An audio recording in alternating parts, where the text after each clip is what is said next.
Hola, ¿qué tal a todos? Bienvenidos a mi canal. El día de hoy vamos a hablar acerca de asedios. No me voy a centrar en ningún asedio en particular, sino voy a hablar un poco en términos generales. Todo obviamente me voy a centrar en el mundo antiguo y en la Edad Media, porque bueno, claramente en el mundo moderno varía muchísimo ya la forma en la que se hace la guerra por las nuevas tecnologías. Y bueno, primero hay que entender la importancia de los asedios y qué es un asedio en sí. Un asedio en sí es una invasión militar que tiene por objetivo derribar una ciudad e incorporarla a nuevos dominios, ¿no? A los dominios del invasor. Puede haber diferentes formas de proceder, ya sea destruir completamente la ciudad y a sus habitantes o simplemente incorporarla tal y como está a los nuevos dominios sin necesidad de una acción destructiva como tal. Bueno, la acción destructiva siempre va a ocurrir, ¿no? Porque estamos hablando de guerra, pero me refiero a que dejan vivir a gran parte de la ciudad, sobre todo si ocurre una rendición temprana de esta ciudad y los generales deciden perdonar la vida de los civiles. Y bueno, los asedios son importantísimos para entender la historia de la humanidad, porque de hecho grandes cambios en la historia o grandes giros que dio la historia ocurrieron por la caída de ciudades, ¿no? Básicamente, porque en las ciudades se concentra el corazón de las culturas, ¿no? El corazón se concentra grandes poderes económicos y políticos. Entonces, el hecho de incorporar una ciudad a nuevos dominios implica una transformación muy grande, ¿no?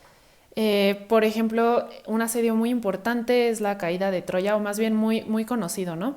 Que se volvió parte de la identidad cultural de un pueblo, en este caso de Grecia, ¿no? Ahí pues este asedio pues es muy recordado, está relacionado con lo divino por la participación, al menos la participación, supuesta participación de algunos héroes, semidioses e hijos de dioses que marcaron prácticamente la cultura griega, ¿no?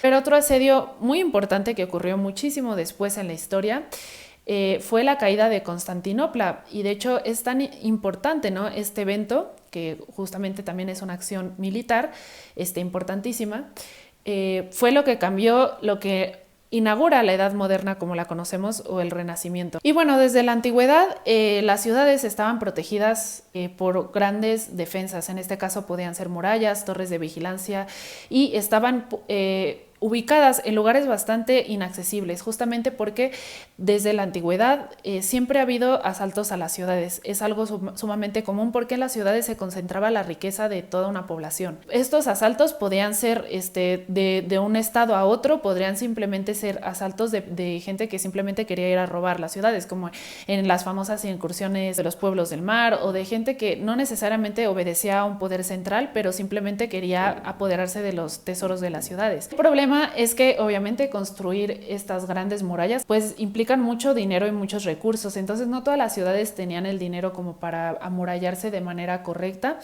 Y también implica mucho trabajo porque pues es un gran perímetro, entonces sí, realmente pues era complicado.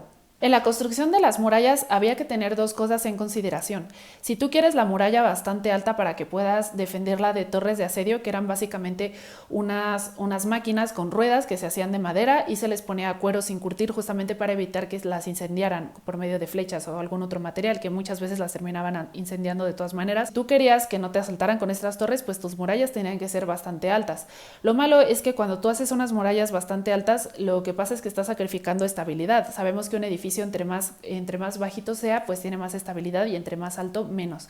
Entonces, cuando tú haces una muralla bastante alta, lo que pasa es que se vuelve mucho más fácil derribarla con arietes. Entonces, aquí viene otro instrumento de guerra que era básicamente un instrumento que muchas veces venía protegido por una especie de tortuga, que era un techo igual con cuero sin curtir o de madera, que protegía a los soldados que estaban básicamente golpeando los muros. Esto es lo que se ve pues en muchísimas películas. Principalmente las películas sacan que se golpean las puertas, ¿no? Con estos arietes. En muchas ocasiones las puertas, justamente al ser la parte como más obvia, ¿no? En cuestión de ataque, estaban muy bien reforzadas. Justamente en el periodo medieval pues vemos diferentes mecanismos, ¿no? Rejas que suben y bajan y que hacen una especie de embudo para que los soldados queden atrapados. Realmente los arietes eran más utilizados en el muro, ¿no? Lo contrario a lo que vemos en las películas, ¿no? Sí se utilizaban también en puertas, pero era también muy eficaz utilizarlos en puntos vulnerables de la muralla. Tú haces los muros bajos, pues estás obteniendo más estabilidad. pero lo que está sacrificando es justamente que es mucho más fácil saltarlos, ¿no? Por medio de alguna máquina. Y por eso, por ejemplo, en algunas ciudades se optó por hacer doble muralla, una muy, muy corta o muy bajita, justamente para evitar el paso de maquinarias de guerra como torres y otras cosas, también para evitar que pasaran arietes, y las del interior más altas, justamente para evitar el salto de los soldados. Entonces, de esta manera obtenías las dos ventajas. Sin embargo, esto era bastante difícil porque implica muchísimo más gasto en material, entonces solo se aplicaba en ciudades bastante ricas. Segunda posibilidad de ataque, que no solamente son las torres o los arietes, igualmente los que minaban, ¿no? Les llamaban muchas veces topos, que eran las personas que construían túneles para poder cruzar las murallas, pero por debajo de la ciudad. Y bueno, otro de los problemas que tenía la ciudad en su defensa es el tiempo de duración del asedio. Los asedios duraban muchísimo, eran bastante largos, era muy difícil que duraran menos de medio año. Entonces, realmente la presión psicológica sobre la ciudad era grandísima, estar atrapado básicamente dentro de tu ciudad y que empiece a escasear el alimento, la comida, el agua, porque justamente lo que intentaba hacer el invasor era pues bloquear todo el posible abastecimiento de la ciudad, ¿no? Entonces bloquear sus recursos y de esta manera generar presión sobre la ciudad. Otra estrategia que podían tomar, que la utilizaron de hecho mucho los mongoles, fue ir invadiendo poblados cercanos a la ciudad principal que querían atacar para generar olas de refugiados que se introdujeran a la ciudad y terminaran con los recursos de la ciudad y la ciudad cayera mucho más rápido. Es lo ideal porque de esta manera tú ya no tienes que arriesgar a tus tropas para generar un asalto violento, que generalmente termina muriendo muchísimos soldados en un asalto. Muchas veces los sitiadores también utilizaban alguna presión psicológica para causar la rendición de la ciudad, como por ejemplo poner en un tiempo una bandera blanca que representaba que si la ciudad se rendía iban a perdonar a todas las personas y a todos los habitantes de la ciudad. Y después ponían una bandera roja, conforme pasaba algún tiempo establecido, ponían una bandera roja que significaba que iban a matar solamente a los hombres de la ciudad, y posteriormente, si la ciudad tampoco se rendía en estas condiciones, ponían una bandera negra que significaba que todos los habitantes de la ciudad iban a morir, y ya para este entonces pues ya no había vuelta atrás. Pero esto era una presión psicológica porque tú ya sabes que cada vez va empeorando, ¿no? Y bueno, el objetivo de la ciudad era generarle tantas bajas al enemigo que el enemigo tuviera que retirarse. Otra forma de defensa que podría utilizar la ciudad era justamente cuando iba llegando el enemigo, la ciudad recoge de la producción de las tierras cercanas para que el enemigo no tenga forma de abastecerse tampoco, y que conforme vaya avanzando, digamos, dentro de la tierra, pues no haya manera de poder alimentar a todo el ejército. Y bueno, básicamente como era un asedio de parte del invasor, el sitiador tenía que llegar con una movilización bastante grande de soldados. Tenía que llegar con muchos efectivos, porque para tú triunfar en un asedio de una ciudad tenías que llegar con muchísimo más soldados que el número de gente defendiendo la ciudad. ¿Por qué? Porque la ciudad tiene cierta ventaja, ¿no? Al tener esta muralla y estas defensas, es muy fácil generarte bajas a ti como sitiador. Constantemente te están lanzando de las torres flechas, piedras. Entonces ya sabemos que la ventaja que da la altura militarmente. Para el general invasor, pues es sumamente importante conocer ya de antemano la ciudad. Puede ser enviando a alguna gente, algún espía que pues puede introducirse a la ciudad y estar observando qué tipo de defensas tiene, qué tipo de gente es la que ahí habita, en general toda la información que pueda sacar de la ciudad para que pueda ser más fácil justamente el asalto. Y bueno, interrumpo un poquito este video para decirles que se suscriban y que le den like y que comenten. Todo esto me ayuda muchísimo. Otra cosa que tenía que arreglárselas el general que sitiaba la ciudad era en llevar sus máquinas de asedio, ¿no? Ya vimos que estas torres pues son bastante grandes, las catapultas, muchas de estas máquinas ya las llevaban construidas o algunas piezas de ellas para simplemente armarlas dentro ya en el sitio. Entonces es bastante complicado estar trasladando tanto material.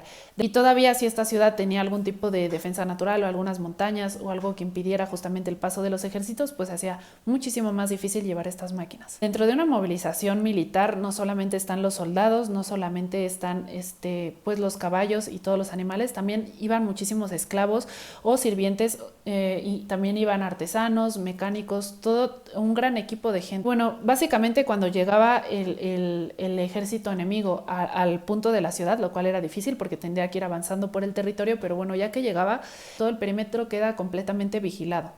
Después también se construía el campamento, ¿no? Donde iban a dormir las tropas, y este campamento no se tenía que construir muy cerca de la ciudad porque le iban a estar lanzando cosas, ¿no? Al campamento. Entonces se ponía lejos, se ponía incluso más lejos que las máquinas de guerra en sí, que podían ser las catapultas, las balistas. Estas se acomodaban un poco más cerca. ¿Por qué cerca? Pues porque le tienen que dar a la ciudad y muchas no tenían un alcance así que digamos, wow, ¿no? El alcance se fue perfeccionando conforme pasó la historia. Entonces tenía el general invasor que dejar algún destacamento o dejar algún tipo de militares que estuvieran observando y vigilando que no le hicieran un daño a las máquinas que les quedaban retiradas, ¿no? Del campamento, ¿no? No las pueden poner ahí cerca por esta cuestión de lanzamiento constante de proyectiles, que también la ciudad se va a defender por medio de proyectiles.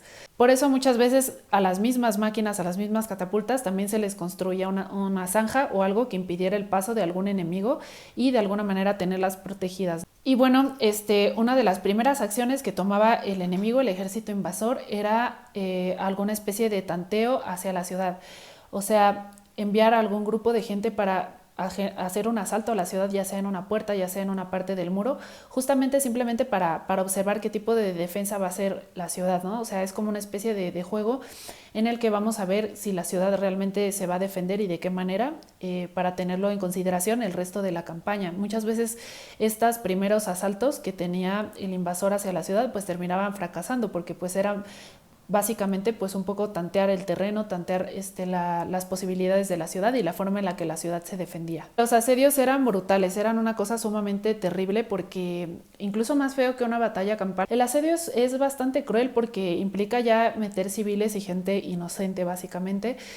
Si quieren saber más, les recomiendo el libro de Eneas el Táctico, Estratagemas de Eneas el Táctico. Ahí se plantean muchísimas cuestiones de la defensa de las ciudades, ¿no? Algunas de las que he dicho no están ahí y las he investigado en otros libros, entonces sí es un tema bastante complejo, pero quería plantear algunas cosas básicas, ¿no? De lo que significa un asedio. A veces en la película como que sale un asedio como muy rápido, muy fácil, ¿no? Donde en poquito tiempo pues ya está todo solucionado, pero no, realmente era una cosa bastante cruel, era una cosa bastante cruel. Entonces, bueno, espero que les haya gustado este video. No olviden darle like, suscribirse y los espero en el siguiente.